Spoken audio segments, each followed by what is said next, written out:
Sugar తగ్గుద్ది ఎలా అంటే అని చెప్పబోతున్నానా? లేదండి. తగ్గించుకున్నాళ్లే మీరు కదా, చెప్పడానికి నా దగ్గర ఏముంది? అది చూసి తాగండి అనే మాట తప్ప నాకేం తెలుసు కదా. ఇవాళ మనం తీసుకోవాల్సిన కార్యక్రమంగా ఏముందంటే, ఉపన్యాసంగా సత్యలక్ష్మి గారు విన్నాం, ఆచరణగా మనం ఒక బలమైన డెసిషన్లోకి ముందుకెళ్లాల్సిన అవసరం ఉంది. అదేమిటి?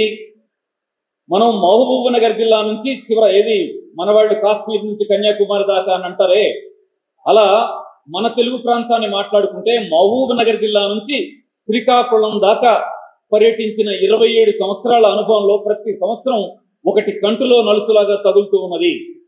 అదేమిటంటే, ఎక్కడికి వెళ్ళినా జబ్బున్న వాళ్ళు వస్తున్నారు, పరిష్కారం దొరికితే బాగుందని ఒక ఆశతోటి. యువకులేరి ఏరమ్మా మీ పిల్లలు అంటే హైదరాబాద్లో జాబ్ చేస్తున్నారండి, హైదరాబాద్లో చదువుకుంటున్నారండి.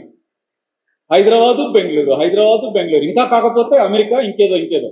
అమెరికా మనకు తెలియదు అంటే, నాకు ఆంధ్రప్రదేశ్ సరిహద్దు తప్ప ఇంకోటి తెలియదు, వదిలేద్దాం. కానీ మన వాళ్ళు కూడా ఆంధ్రప్రదేశ్లోనో తెలంగాణలోనో జిల్లాలలో ఉన్నటువంటి క్రీమ్ అంతా, ఇన్ఫ్లుయెన్స్ చేయగలిగేటువంటి క్రీమ్ అంతా ఇవాళ హైదరాబాద్లో చేరింది. ఎంతగా ఉంది అంటే, ఒక 5 years బ్యాక్ లెక్క అనుకుంటా, ఇది 1,30,00,000 మంది ఇక్కడ నివసిస్తున్నారని ఎన్నట్టుగా గుర్తుంది 5 years బ్యాక్. మరి 5 ఏళ్లలో జరిగిన పరిణామం, మనం 4 వైపులా విస్తరిస్తున్నాం కదా. ఇప్పుడు విజయవాడ ఎటు వెళుతుంది అంటాం, కృష్ణానది గిట అట అని లెక్కలేస్తాం.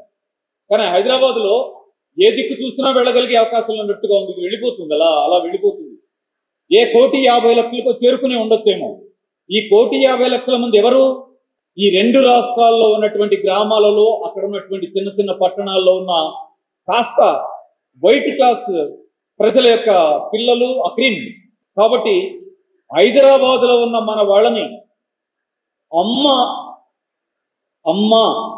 అమ్మని నమ్మిన పాప గాని బాబు గాని నష్టపోరనేది ఎలాంటి నిజమో, అలా మనల్ని అందరినీ కన్నా అమ్మ ఈ ప్రకృతిని నమ్మి జీవిస్తే 80% జబ్బుల్ని ఇల్లు వైద్యశాలగా, వంటగది మందుల షాపుగా, అమ్మ డాక్టర్గా తగ్గించుకోవచ్చు అనే అవగాహనని హైదరాబాదు ప్రజలకు కల్పించగలిగితే వీళ్ళు ఇన్ఫ్లుయెన్స్ చేస్తారు రాష్ట్రం మొత్తాన్ని.